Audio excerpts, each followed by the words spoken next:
Hello there and welcome to the third part of the How to Stream Rocksmith tutorial. I'm DUTCHROCKER and today we are going to cover how we are going to connect everything we did in last episode in OBS, how we are going to let viewers activate different kind of effects like smoke, fire, glitter, confetti by using a script for Streamlabs chatbot, and we're going to cover how to have an advanced scene switcher and how to set it up. So let's dive right into this. Let's have some fun, alright? Cheers! To start off, we need to download a couple of things. We need to download OBS SEO, which let us connect everything we did in past episode to OBS. We also need OBS remote parameters. It's a script for Streamlabs chatbot, so you need Streamlabs chatbot. And it's a script that allows viewers to trigger different kind of effects. We also need a WebSocket which connects OBS to Streamlabs chatbot. I will post links in the description below. And that's it. We'll start with the OBS SEO download. Go to releases, press it, and install or open the OBS installer. So then it will pop up down here. You press open and install it to your OBS Studio directory. This is where we ended last time. We set everything up here in OBS and we also set everything up in Reaper. So I told you about the Rocksmith, the routing, the VST plugins, how to connect everything to each other. And now we're going to connect it to OBS. If we open OBS, you will press the plus button here for sources and select SEO input. Once you've activated that, you go to settings. The settings will show you which device you're going to use. And the device we are going to use is the rear root SEO. For the root point 0, we need client 3. And for the root point 1, we need client 4. Make sure to set it to 48K and let this buffer size correspond with the other buffer sizes. As you've noticed, I had my buffer size at 160, but I changed it up a bit because I needed 160 to record something I needed. So I put it back to 128 because it now corresponds again with all the other buffer sizes we've set. The next part is installing the OBS WebSocket. It actually works quite the same as the first part, so you go to the side, go all the way down, press Windows Installer, a little box pops up, press open and install it again in the OBS directory. Now we've installed and downloaded everything we need, it's time to look up some effects. I got this little confetti popper right here. Let's see how it looks. And we're going to add it as a triggerable effect in OBS. So now we're inside OBS again and it's time to add the confetti as a source. So go to media source and add it as an effect. So as you can see, it will look like that. Give it the right spot. So for example, if you want behind your overlay, then put it behind your overlay. For me, it looks like this.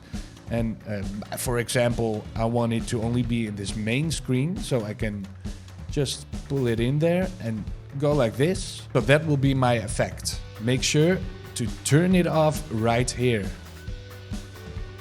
There we go. Now we've installed everything. It's important to reopen OBS first in order to see this. So you go to Tools, you go to WebSocket Server Settings, you choose a server gate and you choose a passport if you want. Press OK and it will let Streamlabs chatbot connect to the same server. Next part is open up Streamlabs chatbot. Make sure to go to scripts and you see OBS Studio Remote Parameters is here. Make sure it is enabled and then press the little connection tab right here. We have OBS Remote. This is where everything is happening. So you set the gate again or the port. For me it was 4444 and then there is no password, so that lets me connect. But theoretically everything should be set up right now. Streamlabs chatbot is able to connect to OBS through the WebSocket. The script is on, so now we have to add a command.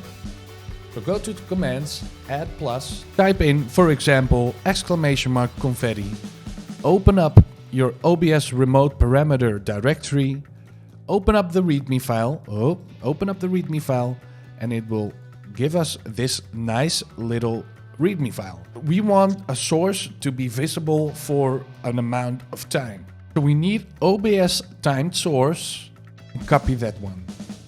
Go back to your Streamlabs chatbot and type it in response. So our source is going to be confetti effects. The mode will be on and then off. And the delay will be 10 seconds. Alright?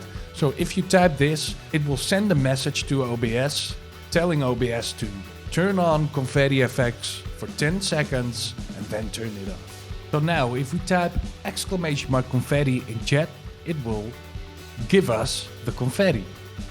!confetti, poof, and you see it, there it is. And it will stay here for like 10 seconds, just like we wanted it to be.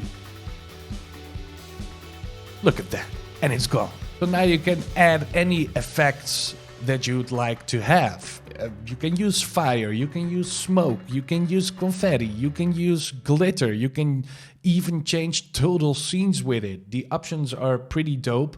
There's one more thing we're going to do here. Hold on just a moment. Did you like these how to stream Rocksmith tutorials?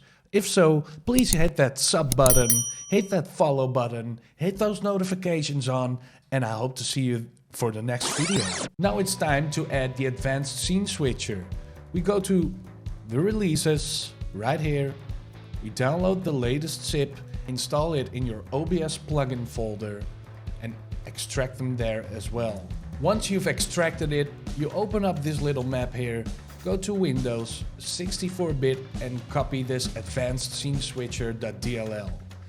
Once you've got that copied, go back, go to your OBS plugins, 64-bit, and paste it in here, so it will appear inside OBS. Now restart OBS once more, and then in Tools you will find the Advanced Scene Switcher. The one I use right here is the last step called Sequence. There you can type in which scene you want to start with and where it is going to switch to.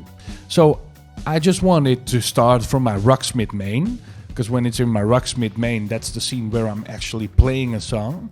And then I will want it to go to my side cam after 30 seconds. So I press Rocksmith main, go to Rocksmith side cam after 30 seconds. And then you can use your own transition as well. Once I've got that done, I want the Rocksmith side cam to go back to the Rocksmith main after 10 seconds. So you do the same thing, but create a new sequence. So you add a plus, I can't because it's already there. And then you will have to do it again. Rocksmith side cam, go to Rocksmith main cam after 10 seconds. Press the plus, save it, and you're done. Okay, and that's it everyone. That wraps up this tutorial. If you have questions, feel free to drop them in the comments below. Make sure to hit this subscriber button, hit the like button, share it with your friends, and I hope to see you next time, alright? Take care, and we'll see each other soon.